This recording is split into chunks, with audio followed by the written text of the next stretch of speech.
আল্লাহ বলছেন, ও আমার নবীর উম্মত, তোমরা সব নবীর উম্মতের মতো নয়, কুনতুম খায়রা উম্মত, তোমরা স্পেশাল উম্মত। যেহেতু বানাইয়েছি তোমাদেরকে স্পেশাল, সুযোগও দিব স্পেশাল, সম্মানও দিব স্পেশাল, মর্যাদাও দিব স্পেশাল। আল্লাহ কেমন স্পেশাল দিবা? রব্বে করিম বলে, ফাজকুরুনি আযকুরুকুম, বান্দা তুই আমাকে স্মরণ কর, আমি তোকে স্মরণ করব। এক অর্থ। এবার আরেকটু গভীরে যান।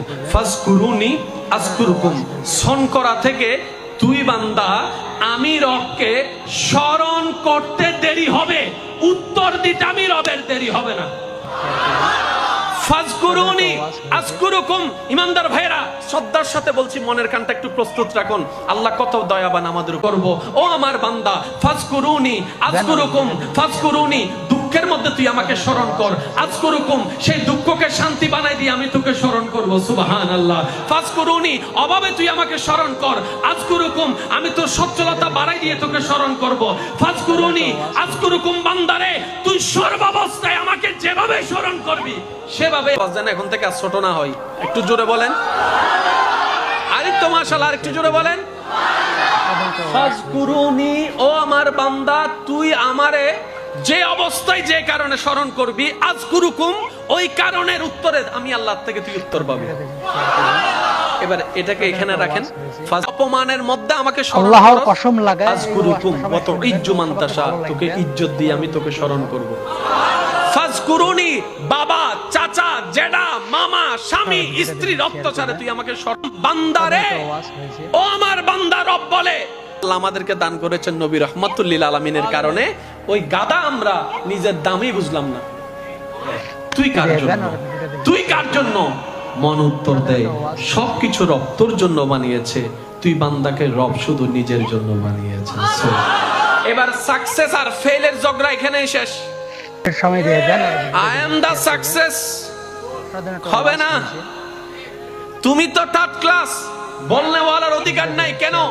আসল সফলকে মনে রাখবেন, জেনে রাখবেন, যে এই শর্ত পূরণ করতে পেরে কবরে গিয়েছে সেই সত্যিকার সফল। শর্তটা কি? যে রবের হয়ে কবরে যাবে সেই সফল।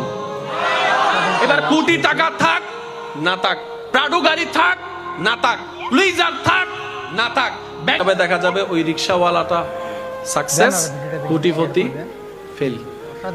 মনে থাকবে ইনশাআল্লাহ, বলেন ইনশাআল্লাহ।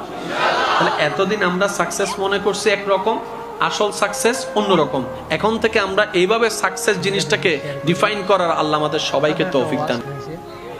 সুবহানাল্লাহ। আপনারা জোরে জোরে বলতে হবে, হয় না? আর একটু জোরে। রব বলে যে বান্দা আমি সব তোর জন্য বানাইছি। আল্লাহ কিভাবে, কেমন? বলে যে তুই বছরে 12টি মাসের মধ্যে স্বাদ নষ্ট হয়ে যাতে না যায় সেজন্য আমি 12 মাস আম দিই নাই, তাই বর্ষার ব্যবস্থা করে দিলাম। আবার বর্ষা থাকলে সবসময় জীবনযাত্রা কষ্ট হয়ে যাবে, শীতের ব্যবস্থা করে দিলাম। মাওলা এগুলো কেন? বলে যে সব তোর জন্য, তুই যেন ভালো থাকিস, তুই যেন আনন্দে থাকিস, তুই যেন মজা করে খেতে পারিস। বলেন না সুবহানাল্লাহ। এবার বলেন, খাবার যে লিস্টটি আমাদের আছে, আমলকির ব্যবস্থা করে দিয়েছেন। সুবহানাল্লাহ। আর একটু জোরে। আমাদের চোখের জ্যোতির দরকার, সেজন্য আল্লাহ সবুজের ব্যবস্থা করে দিয়েছেন। আমাদের আমিষের দরকার, আমাদের প্রোটিনের দরকার, আল্লাহ সেভাবে খাবারের ব্যবস্থা করে দিয়েছেন। কিছু মাছের মধ্যে, কিছু মাংসের মধ্যে, কিছু শাকের মধ্যে, কিছু সবজির মধ্যে, কিছু ফলের মধ্যে, এমনকি তিতা করলার মধ্যেও আমাদের জন্য উপকার আছে।